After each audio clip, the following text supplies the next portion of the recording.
नमस्कार दर्शकों, मैं सतलोक आश्रम शौजत से किशन परियार आप सभी का यहाँ पर सतलोक आश्रम शौजत में हार्दिक स्वागत और अभिनंदन करता हूँ। जैसा कि यहाँ आश्रम में जो काफ़ी लोग आते हैं लाखों की संख्या में, उनका अनुभव जानने के लिए यहाँ पर हाजिर हुआ हूँ। उनमें से ठीक एक कोई श्रद्धालु यात्रीगण हमसे जुड़ गए हैं, इनसे हम जानना चाहते हैं इनके विचार। नमस्कार जी। सत साहेब भगत जी। आप कहाँ से आए हो? मैं उदयपुर डिस्ट्रिक्ट से भगत जी। क्या काम करते हो आप? मैं टीचिंग करवाता हूँ स्कूल में। आप अध्यापक हो? जी हाँ।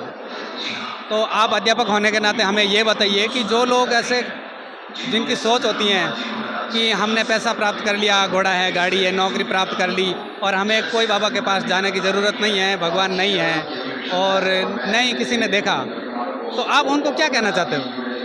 देखो, सबसे पहले भगत जी मैं कहना चाहूँगा कि शिक्षा ही हमें अज्ञान से ज्ञान की तरफ ले जाती है। तो वही सबसे बड़ा भेदभाव मिटाती है कि किस प्रकार से ऊंच नीच। जब शिक्षित समाज इस चीज़ को भेद कर पाता है कि किस प्रकार से हमें समाज में बाह्य आडंबर दिखावे इस चीज़ से दूर रहना है। आज अशिक्षित और शिक्षित दोनों तरह के लोग हैं समाज में। लेकिन शिक्षित समाज क्या होता है, थोड़ा पढ़ लिख जाता है तो वो अपने आप को थोड़ा हाई मेंटेन यानी हाई स्टैंडर्ड मेंटेन करता है, वो हाई क्लास लोगों के साथ रहना करना। लेकिन उन्हें ये ज्ञान नहीं होता है कि हम सिर्फ शिक्षा प्राप्त कर या हम दिखावा कर या हाई क्लास सोसाइटी में रहकर हमें सुख हो जाएगा। क्यों? वो अपना आपको जब थोड़ा सा पैसा मिलने पर वो अपने आप को हाई क्वालिटी में रहकर वो सोचते हैं कि हमें हर तरह का सुख प्राप्त है। लेकिन शिक्षा या धन की प्राप्ति कर लेना ही संपूर्ण सुख नहीं है। उसके लिए हमें सदगुरु से दीक्षा लेकर उनके आज्ञा अनुसार हम उनकी शिक्षाओं को या उनके मर्यादा जो भी रूल्स बताते हैं उसको फॉलो करेंगे तो मोक्ष प्राप्त करते हैं। जीवन में यह है कि बिना गुरु के हमें मोक्ष की प्राप्ति नहीं हो सकती। लेकिन जो पढ़े लिखे लोग होते हैं उनके पास पैसा खूब होता है, वो पैसे के अहंकार में कह दें या और भी घमंड में कह दें तो वो ऐसे समझते हैं कि हमें और किसी की ज़रूरत नहीं है, सुख है तो पैसे में ही है। आप शिक्षित होने के नाते ये मानते हो कि सुख पैसे में है? नहीं, बिल्कुल ऐसा ज़रूरी नहीं है कि जिनके पास धन दौलत है वही सुखी है। मिडिल क्लास या बिल्कुल गरीब व्यक्ति भी जो डेली की इनकम करके भी वो अपने खान पान में सुन लें।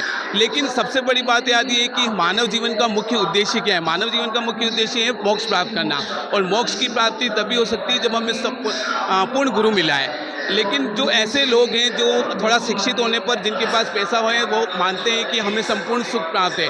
अगर ऐसा होता तो अभी हमारे सामने वर्तमान में जो एग्जाम्पल है बांग्लादेश का, है ना, वहाँ की भी शेख हसीना थी। अगर उसको सुख पैसे से मिलता और अपने पद से अगर सुख मिलता तो वो अपनी मातृभूमि को छोड़कर यहाँ शरण में नहीं आती। तो इस बात से हम समझ सकते हैं कि हमारा जो मुख्य उद्देश्य है मोक्ष प्राप्त करना, वो हमें गुरु बनाकर उनके अनुसार मर्यादा में रहकर हम भक्ति करने से ही मिल सकती है, न कि हमें पैसे या धन दौलत से। अगर ऐसा होता उनके पास कोई कमी नहीं थी, वो वहाँ रहकर भी सुख दौलत कर सकती। तो ये जो प्राकृतिक आपदा हुई या किसी भी तरह की जो आपदा हुई, वो हमें हमारा पूर्ण गुरु ही हमें हमारी चीज़ों को मतलब इन समस्याओं को मिटा सकता है और हमें संपूर्ण सुख दे सकता है। धन्यवाद सर। सच साहिब। तो दर्शकों, ये व्यक्ति अध्यापक की जो टीचर की नौकरी करता है, इन्होंने बताया कि अगर पैसे से सुख मिलता तो बांग्लादेश के प्रधानमंत्री शेख हसीना अपनी मातृभूमि को छोड़कर यहाँ भारत में शरण नहीं लेती। सब कुछ पैसा नहीं है, पैसा ठीक है, पैसे की जगह पैसा काम आता है, लेकिन जहाँ पर आध्यात्मिकता की ज़रूरत होती हैं वहाँ पर पैसा काम नहीं आता है। सतलोक आश्रम शौजत से कैमरामैन राजू के साथ में किशन परियार। नमस्कार।